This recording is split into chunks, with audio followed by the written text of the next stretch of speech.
narito na naman tayo para sa isang napaka-sweet at nakakakilig na love story nila Kalingap Edu at Ate Viancy. Tulad mo ay aking makilala. Para sa pagpapatuloy ng ating love story ay nasa Sirao Garden nga si Kalingap Edu at Viancy kasama ang ibang Kalingap team dahil nandoon sila ngayon sa Cebu para sa kanilang trip. At ang kanilang first destination ay ang garden nga na ito na napakaganda at napakarami nga ng mga bulaklak dito at marami ding mga puno. Napakasariwa din ng hangin dito kaya naman perfect na perfect sa kanilang first destination para sa kanilang pagbabakasyon dito sa Cebu. At marami nga nangyari dito ng mga kilig moments at ito ang ating aabangan sa mga video na ito.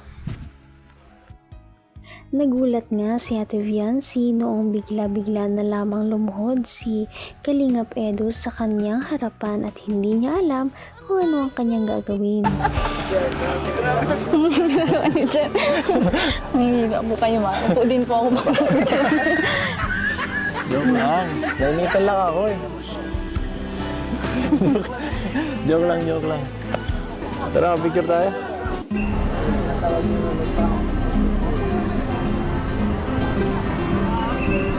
Ayan mga kalingap, pasyal po namin kayo dito sa Tops.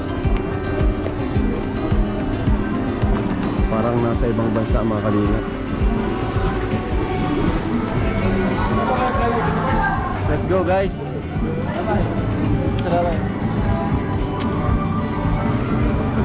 Grabe guys!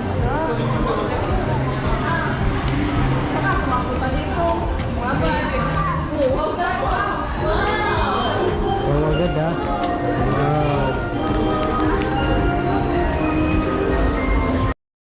Kamay na kita mahal. Ayun naman pala, nagbibiro lamang pala si Kalingap Edu. Talaga namang gustong-gusto niyang binibiro si Ate Viancy at pinapakaba sa kanyang mga pinaggagawa. Lumuhod lamang pala siya at ito ay joke lamang.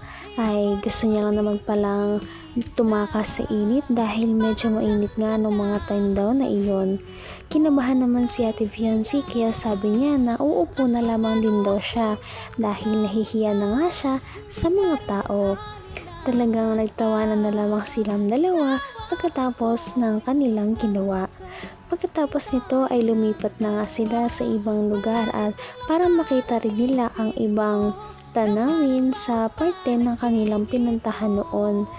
Medyo maghahapon na ngayon kaya medyo kumulimlim na rin sa lugar na yun at kitang-kita pa rin ang ganda ng Cebu.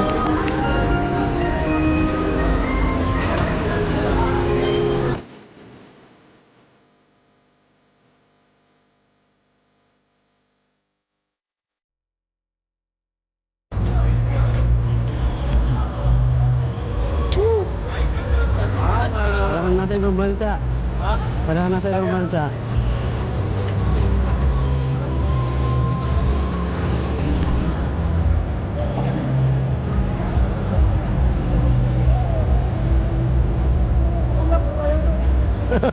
Ganda. Dagat. Ha? Parang sa Bolivia yung dagat na ano, sa reflection. Or pala sa ibang bansa.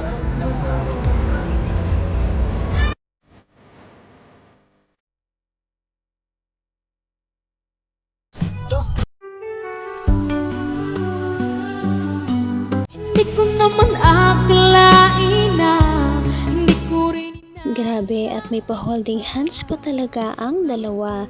Nakakatuwa talaga silang panoorin dahil para silang mga bata na nag-e-enjoy sa ibang lugar dahil nga ito ay kanilang bakasyon din.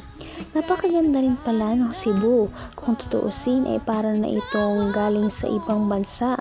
Ang mga style din ng mga building dito ay hindi ka talaga magsisisi kung ito ay iyong pupuntahan. Kung ikaw ay isang turista, talagang mag-e-enjoy ka talaga sa Cebu na siyang ginagawa nga noon ng Kalingap team.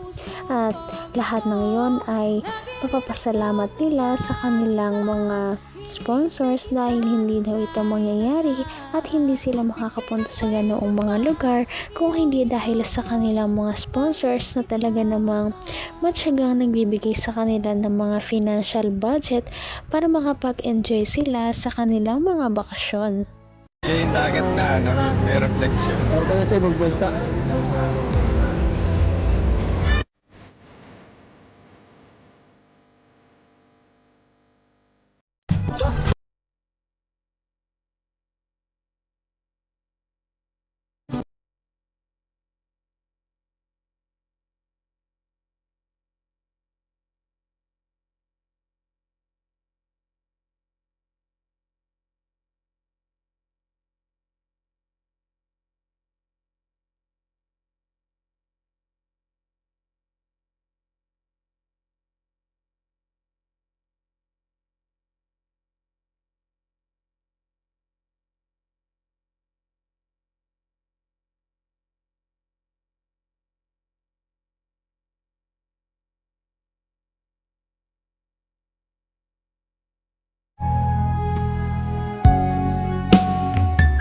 Grabe at napakalayo na nga talaga ng narating ng tambalang EDSI dahil daw nakaraan ay parang hindi man lang sila makapag-usap ng silang dalawa lamang. Ngayon ay nakakapunta na sila sa iba't ibang lugar dahil sa kanilang love team at dahil sa mga nagmamahal sa kanila. Dahil sa kanilang love team, marami silang mga napapasayang tao sa iba't ibang sulok ng mundo, hindi lamang sa Pilipinas. Kaya naman maraming nagbibigay sa kanilang mga sponsors para naman makapag-enjoy din sila ng kanilang buhay sa kanilang mga bakasyon dahil sila bilang part ng Kalingap team ay marami silang mga tinutulungan araw-araw. Minsan na lamang sila makapagpahinga, kaya naman deserve din nila ang mga ganitong klase ng bakasyon na talagang mawawala ang kanilang mga stress.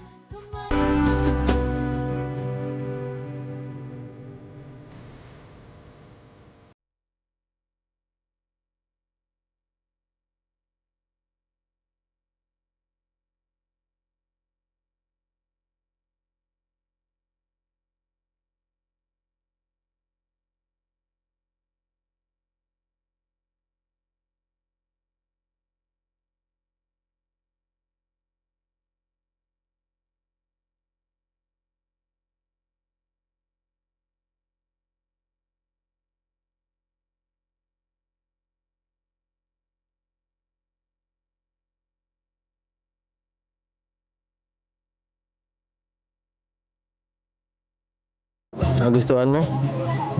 Ganda, no? Siyempre po. Para po tayo nga sa ibang bansa. So, pangarap mo rin makapunta doon? Hindi ka rin nag-alinlangan pa. Nakakatuwa naman talaga si Viancy dahil napakabait niya talagang bata. Kahit na napakalayo niya ay naiisip niya pa rin ang kanyang pamilya dahil sa pag-uusap nila ni Kalingap Edu ay nabanggit niya ang kanyang pamilya na sana din daw balang araw ay makapunta rin daw ang kanyang mga pamilya sa lugar na ganito dahil napakaganda raw dito at sana one day ay makapunta sila dito bilang isang buong pamilya. Nakakatuwa din si Kalingap Edu dahil sinabi niya na balang araw dadalhin niya daw dito ang buong pamilya ni Ate Viancy para sila din ay mag-enjoy. Nakakatuwa ang dalawang ito dahil hindi lamang nila iniisip ang kanilang sarili kundi ang ibang tao rin. Kaya naman, sana ipatuloy natin silang suportahan at mahalin si Viancy, si Kalingap Edu at ang Kalingap team. Yun lamang at maraming salamat sa panonood. Abangan natin kung magkakatuluyan ba talaga si Kalingap Edu at Viancy. Hanggang sa muli. Bye! Ngayon'y abot kamay na kita. Mahal